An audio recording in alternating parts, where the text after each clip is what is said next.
안녕하십니까. 부동산 전문 변호사 김영훈입니다.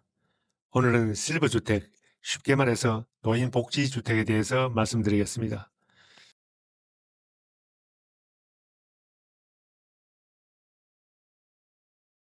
먼저 실버주택이 무엇인지 아셔야 합니다. 실버주택의 근거가 되는 법은 노인복지법인데, 노인복지법에 따르면 이러한 주택을 노인복지주택이라고 부릅니다. 60세 이상 어르신들이 편하게 사실 수 있도록 만드는 특별한 주택입니다.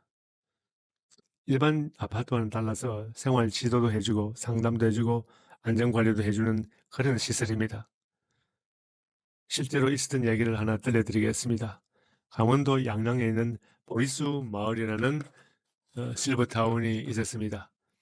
처음에는 잘 운영되는 것 같았는데 나중에 보니 140억 원의 채무가 있었고 결국 경매로 넘어가 버렸습니다. 입주하신 어르신들이 큰 피해를 보셨죠. 이런 일이 여러분께는 절대 일어나지 않도록 계약하실 때 꼭 확인하실 것들을 알려드리겠습니다.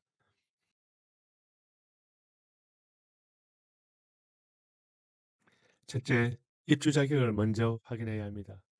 계약하시는 분은 반드시 60세 이상이어야 합니다. 배우자는 나이가 적어도 같이 살 수 있습니다. 24살 미만의 자녀나 손주도 함께 살 수 있습니다. 특히 2024년 1월부터는 장애가 있는 자녀는 나이가 많아도 부모님과 함께 살 수 있도록 법이 바뀌었습니다. 둘째, 2015년부터는 실버주택은 사고 파는 것이 금지되었습니다. 오직 임대로만 가능합니다. 이게 무슨 말이냐 하면 실버주택은 내 집처럼 분양받아서 소유할 수는 없고 세를 들어 사는 것처럼 임대차 계약만 할 수 있다는 뜻입니다. 최근에 재미있는 법원 판결이 있었습니다. 어떤 할아버지께서 실버주택에 입주하시면서 보증금을 나중에 돌려받을 사람으로 큰아들을 지정해 두었습니다. 할아버지가 돌아가신 후에 다른 자녀들이 이 보증금은 상속 재산이니 나누어 가져야 한다고 소송을 제기했습니다. 법원은 어떻게 판단했을까요? 법원은 할아버지가 큰아들을 보증금 수취인으로 지정했으니 이 돈은 큰아들의 것이라 이렇게 판결을 했습니다. 그래서 보증금 반환 문제도 미리 가족들과 잘 상의하셔야 합니다.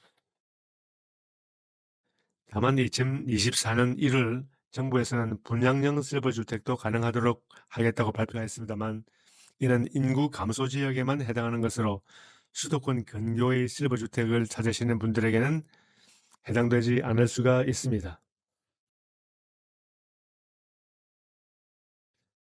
셋째, 관리비를 꼼꼼히 살펴봐야 합니다. 일반 아파트와 달리 식사도 제공하고 의료 서비스도 제공하고 여러 가지 프로그램도 있습니다. 이런 것들이 다 돈이 드는 것들입니다. 따라서 계약 체결 전에 비용이 얼마나 소요되는지 정확히 확인하시는 것이 필요합니다. 또 한 가지 사례를 들려드리겠습니다. 원래 서울에서 있었던 일입니다. 어떤 어르신이 실버주택에서 넘어져 부상을 입었습니다. 시설 관리를 제대로 안 해서 다쳤다며 실버주택 경영자를 상대로 소송을 하셨습니다. 이런 일이 있을 수 있으니 시설이 얼마나 안전한지 사고가 났을 때 누가 책임을 지는지 꼭 확인하셔야 합니다.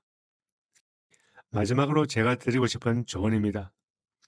계약하시기 전에 꼭 구청 노인복지과에 전화를 해서 이 시설이 제대로 등록된 곳인지 확인하실 필요가 있습니다. 보증금은 꼭 보증보험에 가입되어 있는지 확인해야 합니다. 매달 내야 하는 돈이 얼마인지 꼼꼼히 따져볼 필요도 있습니다. 그리고 가장 중요한 것은 가족들과 충분히 상의하실 필요가 있다는 점입니다. 계약서 쓰실 때는 꼭 전문가의 도움을 받으십시오. 나중에 문제가 생기면 해결하기 훨씬 어렵습니다. 미리 확인하고 준비하는 것이 가장 좋습니다. 여러분들의 소중한 노후 생활을 위해 이런 점들을 꼭 기억하셔야 합니다. 오늘 설명드린 내용이 많은 도움이 되었길 바랍니다. 오늘은 여기까지입니다. 감사합니다.